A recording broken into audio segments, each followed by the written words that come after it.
아니야. 이 앞줄이 그 앞줄이야. 이 앞줄이 안 잡혀. 좋아. 좋아. 빨리 20초 남았어. 빨리 앞. 요아. 요아. 요아.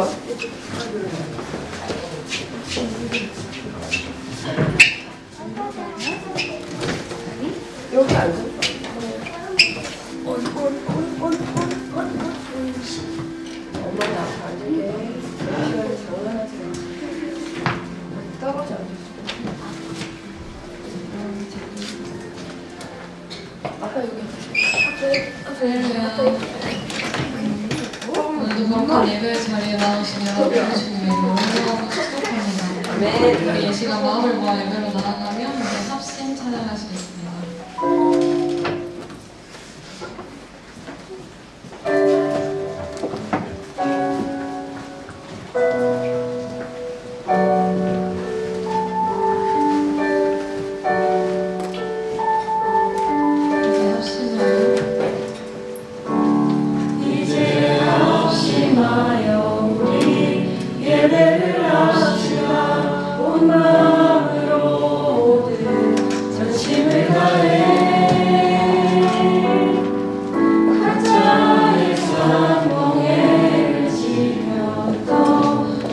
마음 다시 성령이 주시나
우리 바다 덮음같이 우리 바다 덮음같이.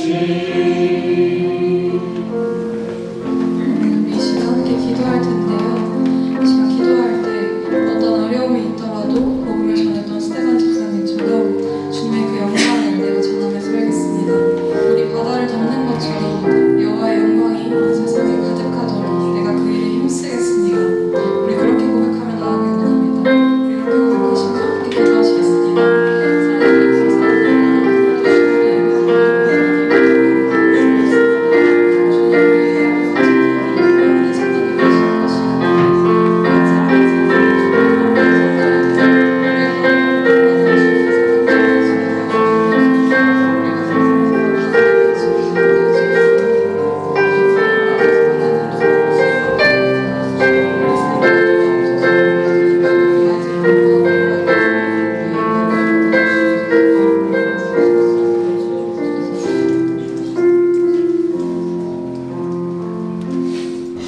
좋으신 아버지 하나님 감사합니다. 저희들 예배 자리로 불러주시고 인도하신 아버지 하나님 감사합니다.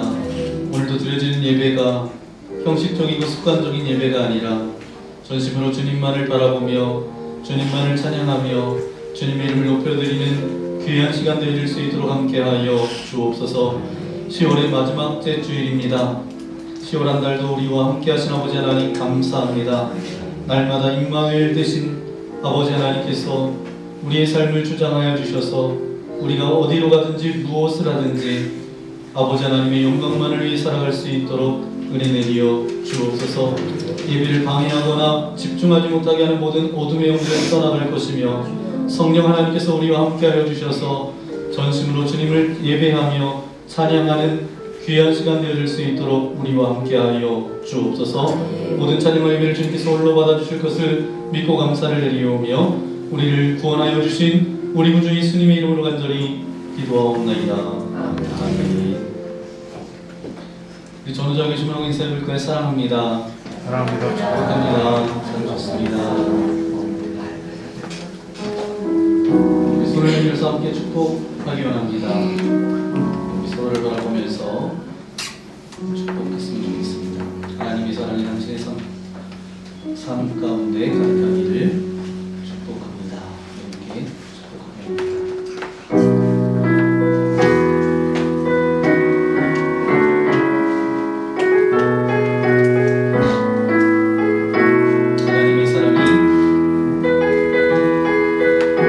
하나님의 사랑이 당신의 삶 가운데 가득하기를 축복합니다. 하나님의 은혜가 우리 가운데 가득하길 기도합니다. 하나님의 사랑이 당신의 삶 가운데 가득하기를 축복합니다. 하나님의 은혜가 우리 가운데 가득하길 기도합니다. 가득하길 기도합니다. 가득하길 기도합니다. 우리 예배자로 오신 하나님께 오늘 우리 계신 하나님의 말씀 함께 찾아보기 원합니다. 신약성경 사도행전 7장 7절부터 17절부터 38절까지 말씀입니다. 사도행전 7장 17절부터 38절까지 말씀. 제가 17절 여러분 18절 교독하겠습니다. 하나님이 아브라함에게 약속하신 때가 가까움에 이스라엘 백성이 애굽에서 번성하여 많아졌더니 요셉을 알지 못하는 새 임금이 애굽 왕 위에 그가 우리 족속에게 교활한 방법을 써서 조상들을 괴롭게 하여 그 어린아이들을 내버려 살지 못하게 하려 할세. 그때 문제가 많은데 하나님 보시기에 아름다운지라 그의 아버지의 집에서 석 달 동안 기다렸더니 오래 주님의 바로의 딸이 그를 데려다가 자기 아들로 기르매 그가 그 사람의 모습을 보고 그의 말과 하나님이 일어나더라. 나이가 40세 되매 그 형제 이스라엘 자손을 돌볼 생각이 나더니 한 사람이 하나님을 당하는 보고 보호하여 박제하는 자를 위하여 원수를 갚아 애국 사람을 쳐 죽이리라. 그는 그의 형제들이 하나님께서 자기의 손을 통하여 구원해 주시는 것을 깨달으리라고 생각하였으나 그들이 깨닫지 못하였더라. 이스라엘 사람들이 싸울 때에 모세가 와서 화해시키려 하여 이르되 너희는 형제인데 어찌 서로 해치느냐 하니 그 동물을 해치는 사람이 모세를 밀어뜨려 이르되 누가 너를 관리와 재판장으로 우리 위에 세웠느냐. 내가 어제 그 사람을 죽였지 또 나를 죽이려 하니 모세가 이 말 때문에 도주하여 미디안 땅에서 나그네 되어 거기서 아들 둘을 낳으니라. 자신의 자매를 주사가 하시는 사람이야 자신의 털을 가운데서 그에게 보이거든. 모세가 그 광경을 보고 놀랍게 여겨 알아보려고 가까이 가니 주의 소리가 있어 아브라함과 이삭과 야곱을 알리라 하시되 모세가 웃어 감히 알아보지 못하더라. 주께서 이르시되 내 발에 신을 벗으라. 내가 서 있는 곳은 거룩한 땅이니라. 내 백성이 그에서 괴로운 바람을 주시니 한시간의 소리를 듣고 그들을 구원하려고 달려가니 이제 내가 너를 애국으로 이기리라 하시니라.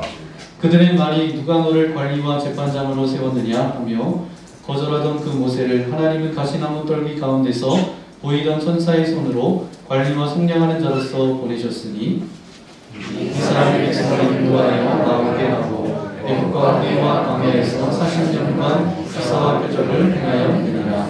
이스라엘 자손에 대하여 하나님이 너희 형제 가운데서 나와 같은 선지자를 세우리라 하던 자가 곧 이 모세라. 시내산에서 말하던 그 천사와 우리 조상들과 함께 광야에 있었고 또 살아있는 말씀을 받아 우리에게 주던 자가 이 사람이라. 아멘. 오늘 사도행전 17번째 말씀 여러분과 함께 나눕니다. 사도행전 7장 17절부터 38절까지 말씀을 가지고 스데반의 세 번째 설교 함께 나누겠습니다. 혹시 여러분이 이제 살아가면서 누군가로부터 오해를 받거나 오해하거나 잘못 판단한 적이 있으신가요? 정직하게 살고 진심으로 말했는데도 상대가 내 의도를 곡해할 때 마음이 정말 억울하고 답답하고 뭐 이런 일들은 한 번쯤은 경험해 보셨을 거예요. 대부분의 사람이 그때 어떻게 반응하냐면 화를 내거나 억울함을 풀기 위해서 다투거나 더 심각하면 고소까지 하게 됩니다. 그런데 그와는 전혀 반대 방식으로 대응한 한 소녀가 있었습니다. 바로 말랄라 유사프자이라는 그런 소녀인데 이 여인은 파키스탄의 평범한 소녀였어요.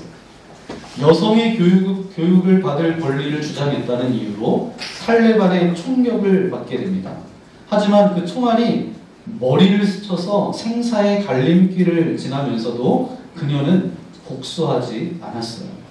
오히려 그 일을 계기로 해서 세계 곳곳에 다니면서 이 교육의 중요성을 외쳤고 17세 어린 나이에 최연소로 2014년에 노벨 평화상을 받게 됩니다. 그녀의 삶이 세상이 자신을 오해하고 공격하더라도 진리와 정의를 향한 믿음을 포기하지 않는 사람이 얼마나 강한지를 보여주는 인물이기도 하죠. 저와 여러분이 읽었던 오늘 본문 성경 말씀에도 보니까 스데반도 마찬가지입니다. 그 당시 유대 지도자들로부터 모세의 율법을 모독했다, 억울한 오해를 받게 되었죠. 하지만 스데반도 자신을 변호하지는 않았습니다. 오히려 그 상황 속에서 모세의 이야기를 꺼내면서 나는 모세를 부정한 적이 없다. 오히려 모세의 생애 속에 담긴 예수 그리스도의 그림자, 그분이 바로 내가 믿는 구세주 예수다. 이렇게 담대히 증언합니다. 스데반에게 이 모세는 단순히 역사적인 인물이 아니었어요. 그는 예수님을 미리 보여주었던 예표가 되었죠. 이스라엘 백성을 구원했던 이 모세처럼 예수님은 저와 여러분의 모든 죄에서 구원해 주신 참된 구원자가 되신다라고 이 스데반 집사님은 그렇게 설교합니다. 이 스데반은 억울한 오해 속에서도 자신을 지키려 하지 않고 오히려 그 순간에도 누구를 드러내는 기회로 삼았어요? 예수 그리스도를 드러내며 복음을 전하는 기회로 삼았다라는 것입니다. 여러분, 스데반은 억울한 상황 속에서도 자신을 변호하는 대신에 하나님의 섭리를 이야기했어요. 이스라엘의 역사를 차근차근 되짚어가면서 하나님이 어떻게 보이지 않는 손으로 모세를 준비하시고 이스라엘을 그렇게 인도하셨는지를 증언합니다. 그러니까 이 스데반의 설교는 단순한 어떤 지난날의 역사의 이야기가 아니었어요.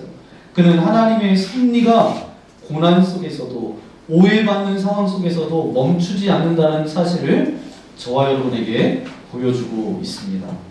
이 오늘 본문을 통해서 그 하나님의 섭리가 모세의 인생을 통해서 세 단계로 나타났음을 우리가 보여주고 있는데 그 세 가지 말씀을 여러분과 함께 나눕니다. 첫 번째 함께 고백해 볼까요? 하나님의 섭리는 인간의 계획을 넘어섭니다. 아멘. 믿으세요? 하나님의 섭리는 인간의 계획을 뛰어넘는다는 거예요. 먼저 우리가 봐야 될 것은 모세가 태어난 타이밍이 굉장히 중요합니다. 사도행전 7장 17절 말씀 먼저 읽어볼까요? 시작. 하나님이 아브라함에게 약속하신 때가 가까운데 이스라엘 백성이 애굽에서 번성하여 많아졌더니. 아멘. 모세가 태어났던 타이밍을 살펴보기 위해서 이제 아브라함부터 가야 되는데 하나님께서는 아브라함에게 주신 약속의 때가 가까웠다라고 그렇게 기록되어 있습니다. 하나님께서 아브라함에게 어떤 약속을 주셨죠? 하늘의 별들처럼 너의 자손이 많게 하겠다. 그 자손들이 약속할 땅을 차지하게 될 거다. 그런데 아브라함에게는 자식이 그때 있었어요? 없었어요? 없었습니다. 그럼에도 불구하고 아브라함은 이 꿈 같은 약속을 믿었어요. 바로 이 믿음 때문에 아브라함이 이런 별명이 생긴 거예요. 믿음의 조상. 성경은 여러분 하나님의 약속의 책입니다. 하나님과 그 백성 사이에 이루어지는 그 약속을 하나님의 때에 하나님께서는 반드시 이루어 갔어요.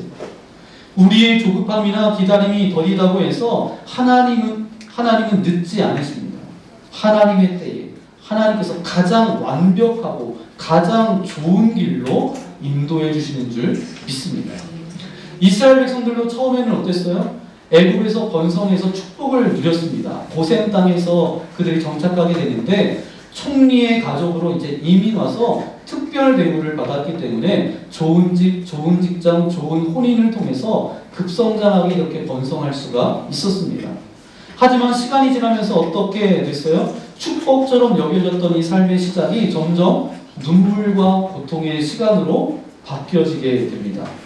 18절, 19절 말씀 함께 읽겠습니다. 시작. 요셉을 알지 못하는 새 임금이 애굽 왕 위에 오르게 그가 우리 족속에게 교활한 낭복을 써서 조상들을 괴롭게 하여 그 어린 아이들을 내버려 살지 못하게 하려 할세. 아멘. 이제 그렇게 살기 좋았었는데 특별 대우를 받았는데 고난과 눈물을 보낼 수밖에 없었는데 그 이유를 설명하고 있습니다. 애굽 정권이 이제 몇 번이 교체가 되면서 왕조 자체가 바뀌게 됐어요. 새로운 바로가 섰는데 특정 민족이 너무 많이 번성하다 보니까 200만 명이나 넘는 이스라엘 백성들이 저들에게는 두려움과 질투의 대상이 됐다는 것입니다. 그래서 안 되겠다 싶어서 이제 어떻게 해요? 전부 다 노예로 만들어 버립니다. 노예 생활을 하면서도 저들의 숫자는 줄지가 않아요. 그래서 바로 왕이 화가 나서 내린 결정이 바로 뭐예요? 끔찍한 명령을 내립니다. 모든 남자의 아기는 나일강에 던져라.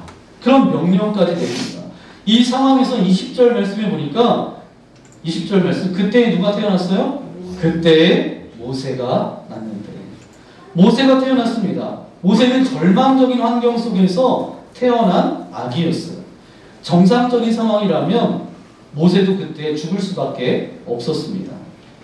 여러분 살다 보면 많은 사람들이 자신의 환경을 탓합니다. 내가 좋은 집안에 지금 태어났었으면 좋은 부모님을 만났었더라면 내가 더 잘 됐을 것이라고 그렇게 생각합니다. 그런데 환경을 탓하자면 모세처럼 이 절망적인 환경에서 태어난 분이 있을까요? 노예의 아들로 태어나고 다 죽이라는 끔찍한 상황 속에서 그것을 극복하고 태어난 모세는 하나님의 역사 가운데 하나님의 구원의 역사 가운데 쓰임받게 되었다는 거예요.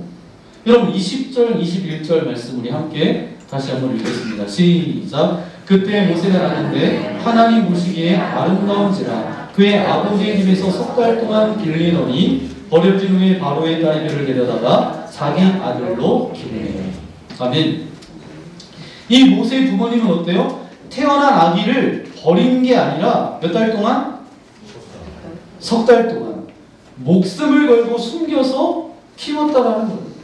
처음부터 자기 목숨이 아까워서 다른 부모처럼 버렸다면 그는 석 달 동안 숨겨지지 않았겠죠. 그런데 모세의 부모는 어떤 믿음이 있었어요? 왜 이렇게 석 달 동안 숨겨서 키웠죠? 출애굽기 2장 2절에 보니까 중요한 말이 나오는데 함께 읽겠습니다. 그 여자가 임신하여 아들을 낳으니 그가 잘생긴 것을 보고 석 달 동안 그를 숨겼으나. 아멘. 보니까 어땠대요? 얘가 좀 생겨서 잘생겼대요. 네. 아니 그러면 지 자식이 못생겼다고 얘기하는 부모가 있어요? 없어요. 고슴도치도 자기 새끼가 예쁘다고 하는데 그러면 다른 애들은 다 못생겨서 죽은 것이냐? 그건 아니잖아요.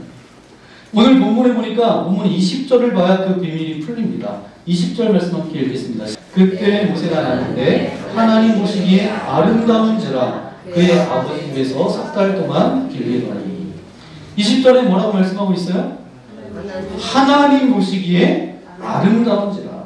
그냥 인물이 잘생긴 게 아니라 이 모세의 부모님이 보니까 믿음의 사람이었는데 자신들로 통해서 태어난 아기가 믿음의 눈으로 보니까 어떤 하나님의 섭리가 보였던 거예요. 이 아기는 그냥 죽으면 안 될 것 같은 어떤 하나님의 음성이 들려진 거죠. 그래서 히브리서 기자는 히브리서 11장 23절 말씀에 우리 세번역 성경으로 함께 읽겠습니다. 모세가 태어났을 때에 믿음으로 그 부모는 석 달 동안 아기를 숨겨두었습니다. 그들은 아기가 잘생긴 것을 보았기 때문입니다. 그들은 왕의 명령을 두려워하지 않았습니다. 아멘. 빨간 글씨 보니까 믿음으로 그 부모는 석 달 동안 아기를 숨겨뒀다는 거예요.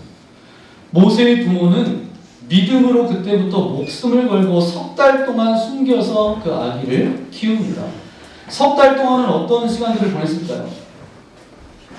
얘가 울면 들통이 나니까. 들키면 어떻게 돼요? 부모까지 죽게 되니까. 석 달을 잘 참아낸 거죠. 왜요? 믿음의 눈으로 이 아이를 보았기 때문입니다. 사랑하는 여러분, 여러분이 아이들을 볼 때 모세의 부모처럼 믿음의 눈으로 볼 수 있기를 소망합니다. 세상의 눈으로 아이의 외모나 어떤 시험 성적으로만 아이들을 평가하지 마십시오.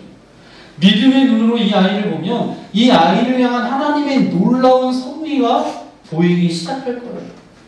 갈대 상자에 모세를 넣어서 나일강에 띄웠을 때 부모는 아기를 버린 것이 아니라 하나님의 계획 가운데 맡긴 거예요. 이때 하나님은 공주를 인도하셔서 모세를 살립니다. 모세가 공주의 양자로 들어가서 애굽에서 이제 성장의 과정을 보내게 되죠. 이 40년 동안 이 모세는 어땠죠? 애굽의 정치, 경제, 군사 모든 지혜를 배우게 됩니다. 결과적으로 그가 나중에 200만 명이 넘는 이스라엘 백성들을 이끌 수 있는 지도력과 지혜가 바로 여기에서부터 갖게 되었다는 거예요. 여러분, 혹시 지금 상황이 어렵고 이해되지 않아도 여러분 절망하지 마십시오. 우리의 계획이나 인간적인 계산보다 하나님께서 세우신 계획이 훨씬 더 완벽합니다. 모세는 바로의 명령에 따라서 죽을 운명이었지만 바로의 딸의 손에 의해서 구원받았어요. 죽음의 명령이 생명의 통로가 된 것입니다. 그러니까 하나님의 섭리는 인간의 계산을 뛰어넘는다는 거예요. 사람이 막는다고 해서 막히지 않고 환경이 어렵다라고 해서 중단되지 않는다는 거예요. 고난은 그래서 이렇게 이야기할 수 있습니다. 고난은 하나님의 일하심을 가로막는 장애물이 아니라 이게 중요해요. 오히려 그분의 뜻을 드러내는 무대가 됩니다. 아멘? 그러면 우리 두 번째 함께 고백하기 원합니다. 하나님의 섭리는 때로 실패처럼 보이는 순간에도 일하십니다. 아멘. 사도행전 23절 말씀을 보니까 7장 23절 말씀 보니까 함께 읽겠습니다. 시작. 나이가 40세에 그 형제 이스라엘 자손을 돌볼 생각이 나더니. 아멘. 이제 모세가 40이 되니까 자기 백성들을 이제 돌볼 생각이 났다는 거예요. 40세까지 모세의 삶은 어떤 삶이에요? 자기 자신만을 위한 삶이었습니다. 애굽의 왕자로 자라면서 모든 것을 누리고 학문과 무술과 정치와 행정까지 모두 다 배웠어요. 그런데 40세가 되면서 이제 자신보다는 다른 사람을 보기 시작합니다. 그때 무슨 일이 일어났을까요? 히브리인이 애굽 사람에게 부당한 일을 당하는 장면을 본 모세가 어떻게 했어요? 애굽 사람을 죽이고 자기 백성을 구합니다. 순간적으로 이제 성공한 것처럼 보입니다. 모세가 아마 속으로 생각했을 거예요. 이제 내가 민족의 지도자가 될 수 있겠구나. 히브리인들이 이 나와 같은 동족이 내게 고마워하겠지. 얼마나 내게 고마워할까. 얼마나 내가 자랑스러울까. 착각하게 된 것이죠. 저와 여러분도 살아가면서 우리가 종종 착각하며 살아갑니다. 부모님은 자녀를 위해 목숨을 걸고 애쓰지만 아이 입장에서 보면 어때요? 그 마음이 전혀 감사로 느껴지지 않는다라는 사실입니다. 부모는 코에 단내가 나도록 학원이며 과외며 숙제며 먹는 것까지 하나하나 다 챙기는데 마음속으로 그러면서 생각하죠. 이게 다 너를 위한 거야. 너 잘 되라고 그러는 거야. 그리고 우리 아이가 이렇게 착한 부모를 만나서 이 아이에게 얼마나 복일까. 그러면서 이 부모님은 뿌듯해합니다. 하지만 아이들은 그 순간에 부모님의 마음을 알아요, 몰라요? 몰라요. 선생님은 또 뭐라고 해요? 책을 읽어라, 숙제해라, 공부해라 막 이렇게 답답합니다. 아이들은 그것이 사랑의 손길로 느껴지지가 않습니다. 왜 자꾸 나를 몰아세우지? 이렇게 생각할 뿐이에요. 왜요? 깨닫지를 못합니다. 오늘 성경 본문도 보세요. 모세 입장에서는 당연히 칭찬받고 환영받을 줄 알았는데 이제야 우리 민족이 나를 알아보는구나. 내가 이제 우리 민족을 구원할 구원자가 될 거야. 그런 기대를 안고 있었을 거예요. 그런데 이스라엘 백성들은 전혀 그것을 받아들였어요? 안 받아들였어요? 받아들이지 않았어요. 25절 말씀을 보니까 그는 그의 형제들이 하나님께서 자기의 손을 통하여 구원해 주시는 것을 깨달으리라고 생각하였으나 뭐라고요? 그들이 깨닫지 못하였더라. 다음날 이스라엘 사람들 사이에 싸움이 일어납니다. 그래서 화해시키려고 나가니까 뭐래요? 박수치는 것이 아니라 원망합니다. 네가 무슨 재판관이냐?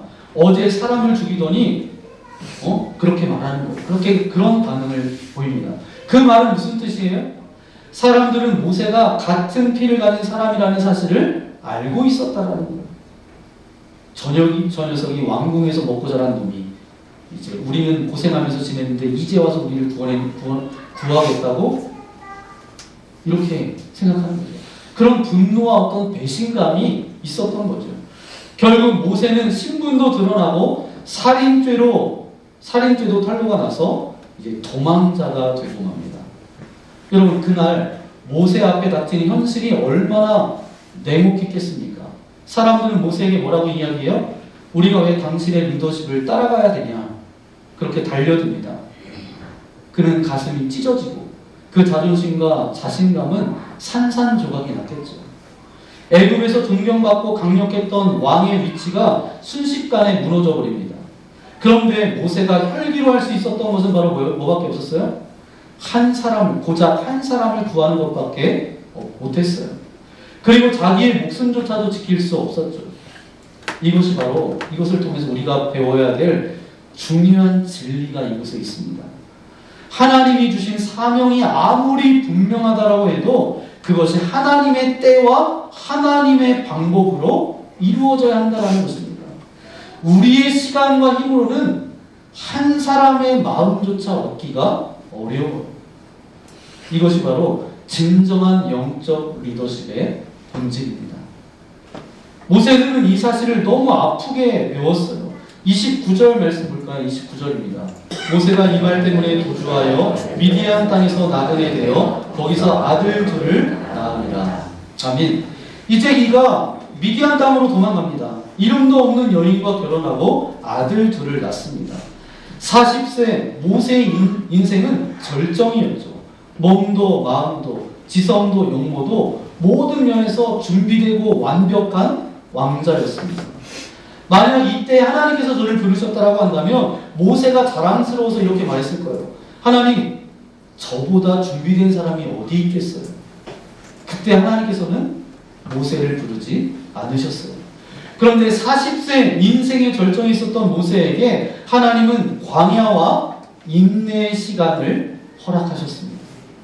여러분, 세상의 관점으로 보면 어때요? 실패, 추락처럼 보이는 순간입니다.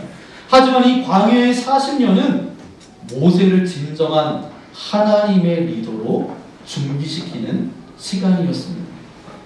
이 광야가 어때요? 낮에는 뜨겁고 밤에는 추위 가운데 아무도 알아주지 않는 외로운 삶을 통해서 모세는 불필요한 자존심과 인간적인 욕심을 내려놓게 됩니다. 하나님은 바로 이런 실패처럼 보이는 이 순간을 통해서 모세를 온전히 준비시키셨다라는 겁니다. 여기서 우리가 배워야 될 것이 있습니다.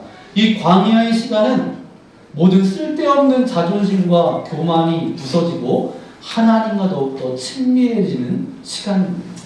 사람들은 다 떠나갈 수 있어요. 그런데 오직 하나님의 사람만 남습니다. 그리고 하나님은 광야를 통과한 사람을 통해서 하나님의 구원의 역사를 써가신다는 겁니다. 하나님은 저와 여러분에게 광야 같은 시간을 주셔서 우리에게 뭘 주세요? 인내와 겸손과 신뢰를 훈련시키십니다. 사람마다 그 기간은 다른 것 같아요. 모세에게는 40년이에요. 저도 한때 광야의 길을 걸어가는 것 같은 시간을 경험했습니다. 여러분도 있을 거예요. 여러분의 인생 가운데 각자 삶 속에서 이런 광야와 같은 그런 인생을 살았던 때가 있었을 거예요.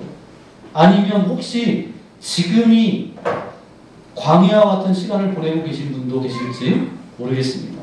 하지만 이 시간은 하나님께서 저와 여러분을 준비시키시고 인내와 믿음을 깊게 하시는 시간임을 깨닫는 저와 여러분 되어지기를 소망합니다.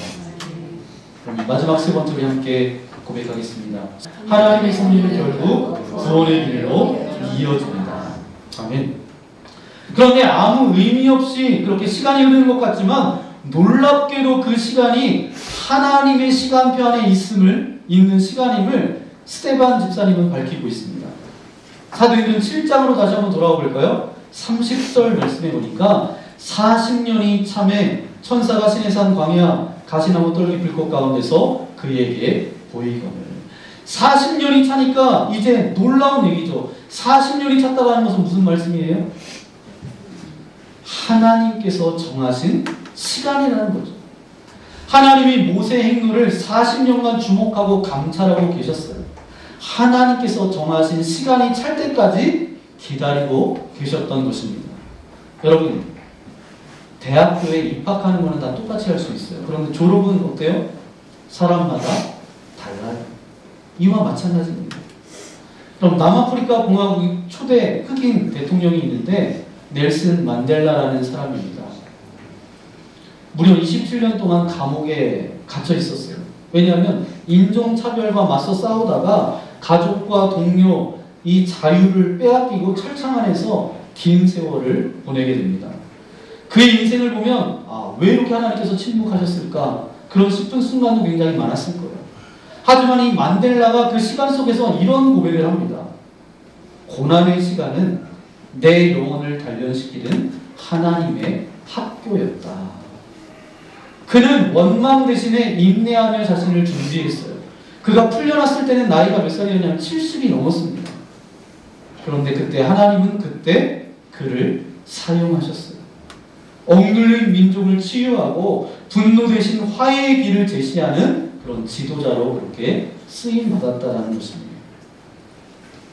사랑하는 여러분, 하나님의 섭리는 고난 속에서도 일합니다. 우리가 보기에는 멈춘 것 같지만 하나님은 멈추지 않으세요. 그분은 우리를 기다리게 하시고 다듬으시고 때가 차면 놀랍게 일하십니다. 모세는 40년 만에 졸업한 거예요.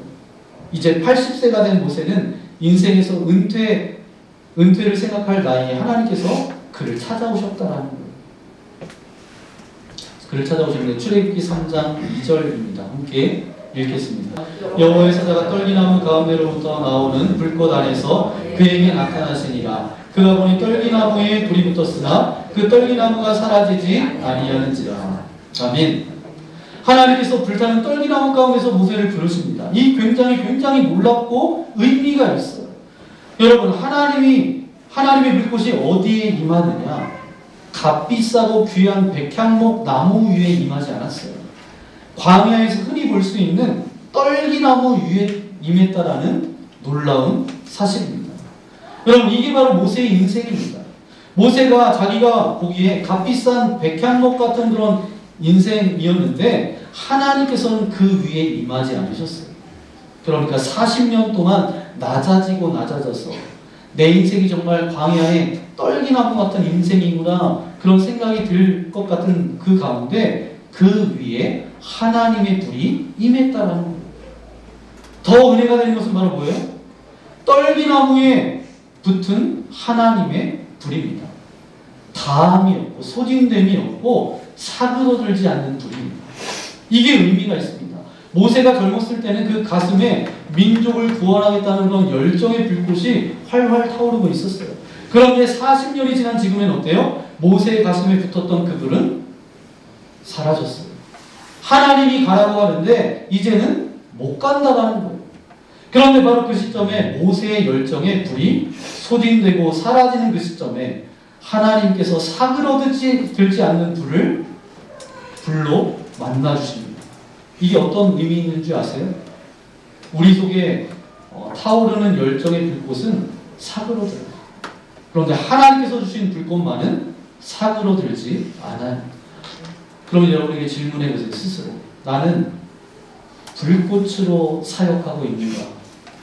어떤 불꽃으로 살아가고 있는가? 여러분 스스로 한번 질문해 보셔야 돼요.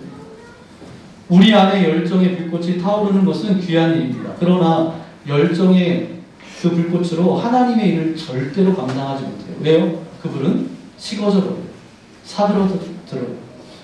다함이 없는 불, 꺼지지 않는 불이 저와 여러분에게 임할 때 하나님의 일을 지치지 않고 감당할 수 있음을 믿습니다. 바로 예배가 그렇습니다. 특별한 장소나 장식이 아니라 하나님께서 역사하실 때 평범한 공간이어도 하나님의 임재로 인해서 그 공간이 거룩해지고 능력 있는 공간으로 바뀌어지는 거예요. 오늘 이 자리가 우리의 마음도 그 불타는 떨기나무가 되기를 소망합니다. 오늘 우리가 하나님을 만나야 돼요. 그래야 새로운 삶을 살아갈 수 있습니다. 예배는 하나님이 주도하세요. 예배는 사람이 주인공이 아닙니다. 모세는 평생 자신이 주인공을 하면서 그렇게 살았던 사람입니다. 자기 중심적으로 살았던 사람이에요. 그런데 처음으로 하나님이 이제 주인공입니다. 하나님이 모세를 불렀어요. 예배는 하나님이 주도하는 거예요. 내가 기획하는 것이 아니라 하나님에게 끌려가는 것입니다. 성령 안에서 예배의 감동을 불러일으키셔서 저와 여러분을 이끌고 가시는 거예요. 하나님의 살아계신 임재가 오늘 저와 여러분들 가운데 임하여지기를 소망합니다. 하나님께서 불로 임하세요. 불은 능력이에요. 우리 안에 있는 더러움을 태워버리는 능력이고 우리가 아직도 가지고 버리지 못한 것들을 태우는 하나님의 능력입니다. 이 불을 받아야 우리는 새로운 단계로 나아갈 수 있다는 거죠. 오순절 마가의 다락방에서 성령의 불을 받았기 때문에 교회가 교회된 것이고 모세가 불을 받았기 때문에 그제서야 모세가 모세된 것입니다. 하나님은 모세에게 내가 서 있는 곳이 어떤 땅이라고 말하고 있어요? 거룩한 땅이다. 왕자로서 못 갈 데가 없었던 사람이었습니다. 그런데 뭐라고 이야기해요? 너는 못 들어온다. 하나님은 사랑이시지만 어떤 분이세요? 거룩한 하나님이세요. 함부로 네가 들어오지 못하는 곳이 있다는 거예요. 이걸 인정하는 것이 바로 뭐예요? 예배입니다.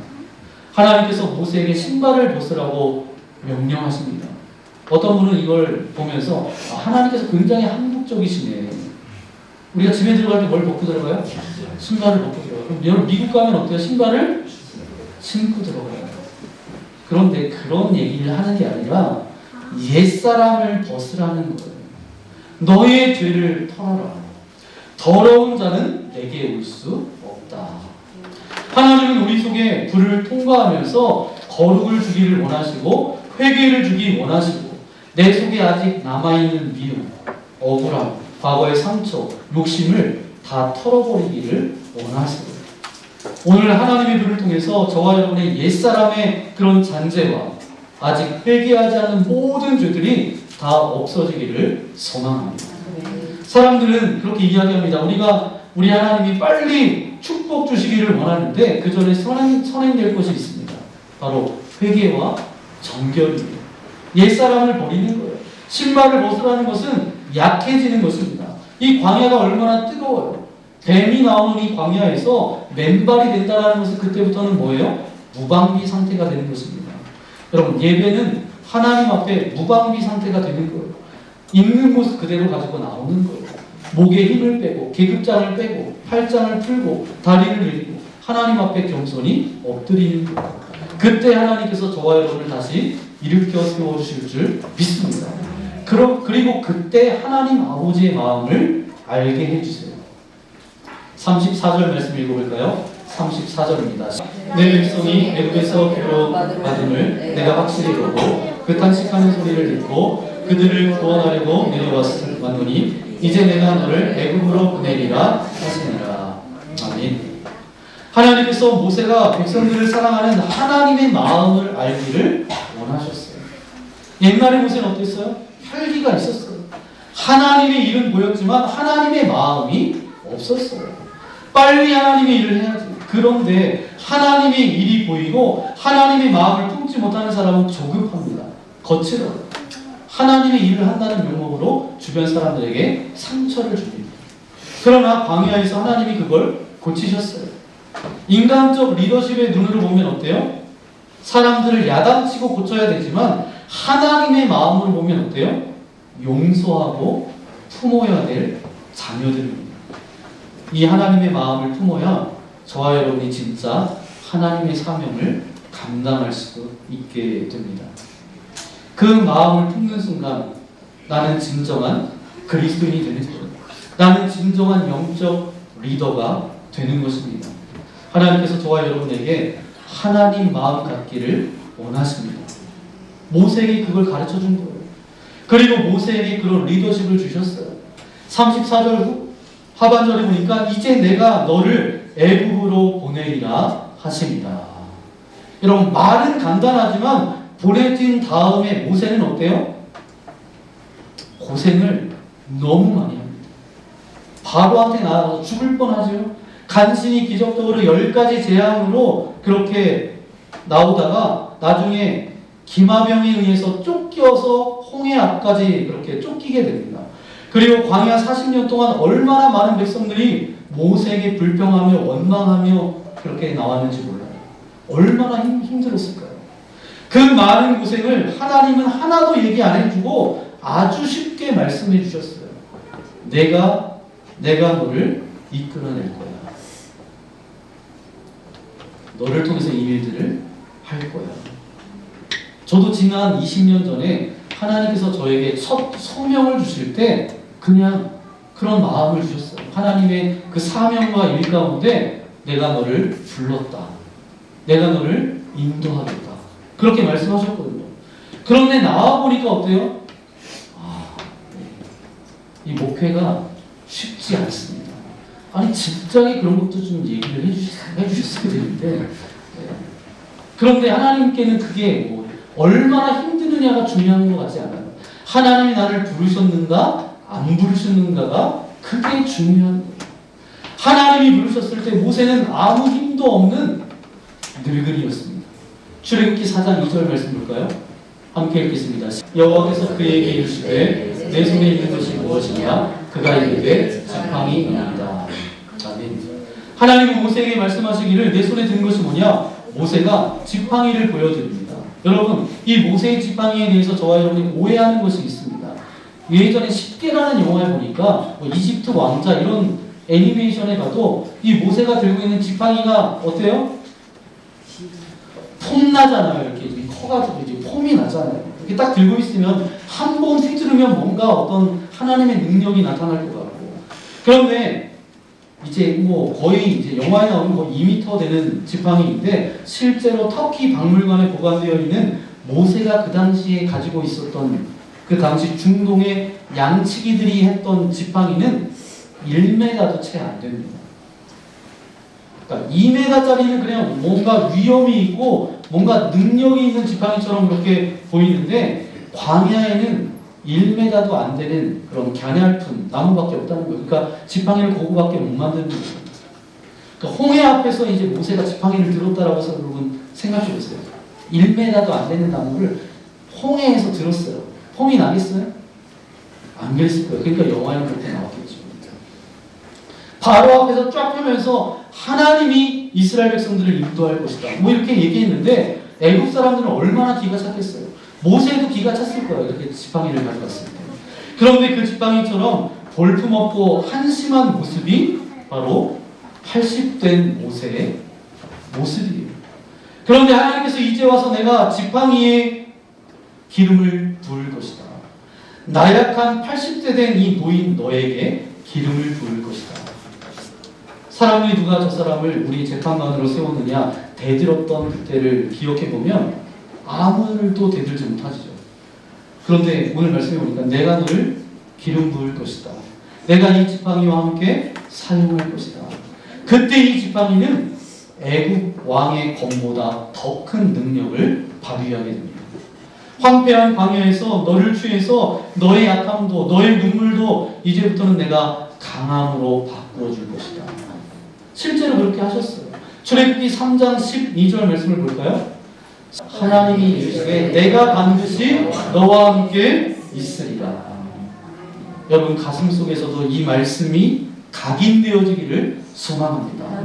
내가 내 백성의 고통을 보았고 그들의 부르짖음을 들었다. 하나님의 구원은 잊혀지지 않았습니다. 모세는 이제 자신의 힘이 아닌 하나님의 능력으로 애국으로 돌아갑니다. 그가 바로 앞에 설 수 있었던 것은 자신이 아니라 하나님께서 일하신다라는 믿음 때문이었습니다. 오늘 스테반 집사님이 이 점을 강조하고 있는 거예요. 모세의 인생 전체가 하나님의 섭리 아래 있었다는 거예요. 그리고 궁극적으로 그 섭리는 예수 그리스도를 예표하는 길로 이어졌다라는 것입니다. 모세가 이스라엘 애굽의 종살이 되었던 이스라엘 민족들을 구원했던 것처럼 예수님은 우리를 죄와 사슬에서 해방시킨 구원자이십니다. 내가 약해서 하나님이 쓰지 못한다라고 여러분 하지 마십시오. 하나님께서는 저와 여러분과 함께 하십니다. 우리는 세상 일이 힘들고 어려우면 꼭 이런 얘기를 합니다. 대책 없어요. 근데 하나님께서 말씀하십니다. 아니다. 네가 나의 대책이다. 절망에 처해져 있었던 이스라엘 백성들에게 하나님은 모세 한 사람을 세워서 이 사람이 나의 대책이라고 하십니다. 왜요? 하나님은 영이시기 때문에 누구를 통해서 일하세요? 사람을 통해서 일하십니다. 여러분, 하나님은 아무 때나 아무에게나 말씀하지 않으십니다. 모세에게 말씀하셨던 하나님이 오늘 두려움에 떨며 사람들에게 상처받고 시달리며 간신히 제 앞가림도 못하며 덜덜 떨고 있는 80세 노인처럼 약해져 버린 저와 여러분에게도 말씀하고 계십니다. 이제 너의 때다. 이 타락하고 어려운 세상 가운데 참된 그리스도인으로 살아갈 나의 대책이 바로 너다. 그렇게 저와 여러분에게 말씀하십니다. 그러면서 일어나 빛을 발하라.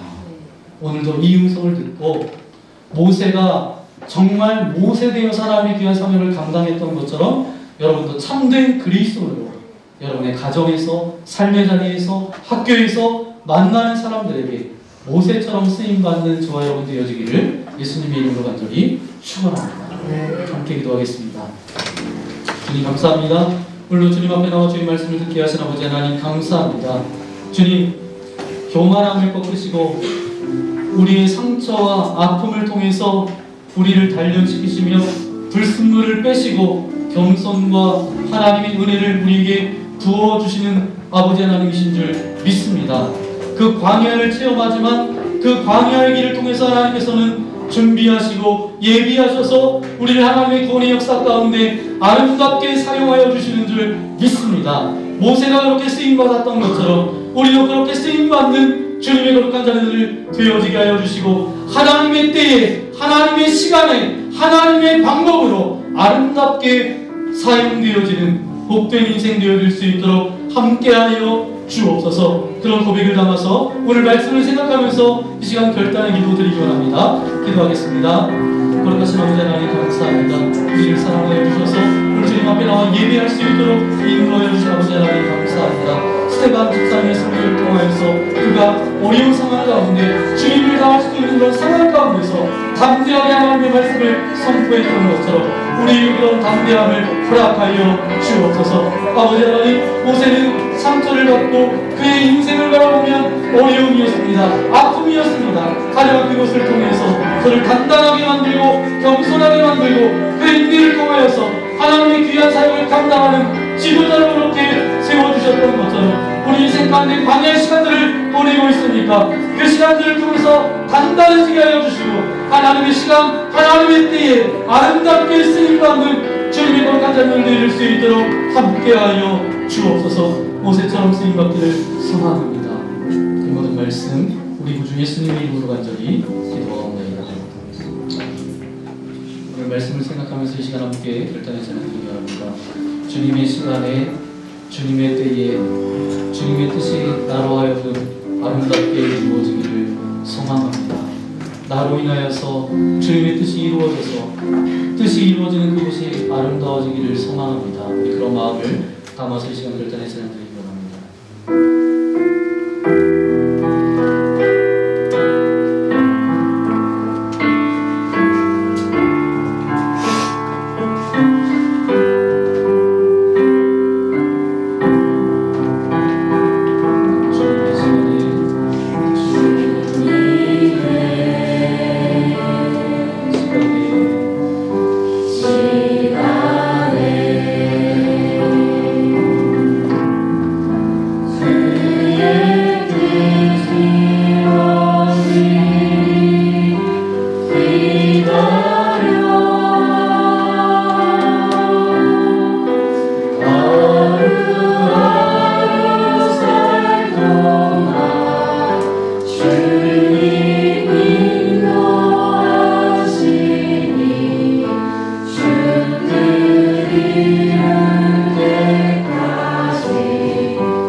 수많은 사람들 가운데 먼저 우리를 사랑하여 주셔서 주의 잔에 삼아주신 아버지 하나님 감사합니다. 주님, 교만하던 우리를 꺾으시고 힘을 빼시고 광야에서 하나님을 체험하게 하시더니 이제 모세처럼 불러주심에 감사합니다.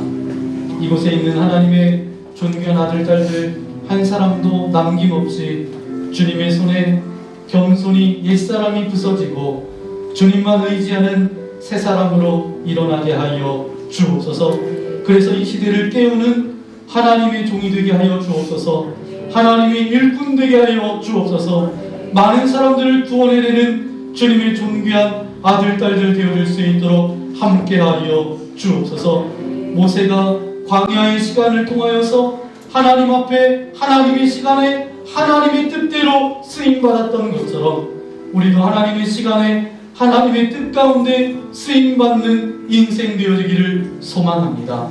그런 소망을 가지고 주님께 귀한 물질을 올려드립니다. 기뻐 받아주시며 이 물질이 사용되는 곳곳마다 하나님의 은혜와 복음의 역사가 나타날 수 있도록 함께하여 주옵소서. 우리의 가정과 일터와 사업장을 축복하여 주셔서 물질 때문에 어려움 당하지 않도록 주께서 선한 길로 날마다 인도하여 주옵소서. 이 자리에 나올 때까지 근심과 염려와 두려움과 걱정과 관계의 문제와 어떤 섭섭한 마음과 육체 질병과 연약함을 가지고 나왔습니까? 주님의 능력의 음성으로 안수하여 주실 때에 모든 질병은 떠나갈지어다, 모든 아픔은 사라질지어다. 근심과 염려와 두려움과 걱정, 이 모든 것들이 변하여서 세상이 줄 수 없는 기쁨으로 채워 주옵소서. 아버지 하나님, 10월의 마지막 주일을 보냅니다. 이제 남겨진 시간 가운데도 하나님께서 함께하여 주시고 이제 최선을 다해서 맡겨진 사명의 자리에서 주님의 기쁨이 되게 하여 주시고, 특별히 성정원 축축제 막바지에 있습니다. 마지막까지 일하시는 분들 다치지 않도록 도와주시고, 우리 교회가 더욱더 성숙된 하나님의 임재가 가득한 공동체로 세워지며 모든 성도님들로 세워지는 귀한 시간 되어질 수 있도록 함께하여 주옵소서. 이곳에 있는 한 사람 한 사람을 통하여서 주님의 온전하신 뜻이 이루어지기를 소망합니다. 이제는 우리 구주 예수 그리스도의 크신 은혜와 하나님 아버지의 극진하신 사랑하심과 성령 하나님의 역사하여 주심이 이제는 나만을 바라보지 않고 주를 보기 소망하는 주님의 거룩한 자리들이 이곳에 있습니다. 그리고 모세처럼 아름답게 쓰임받기를 소망합니다. 결단하며 나아가는 주의 거룩한 자리들 머리머리 위에, 저들의 가정과 자녀들과 저들의 모든 삶 위에 이제부터 영원토록 함께하옵시기를 간절히 축원하옵나이다. 아멘.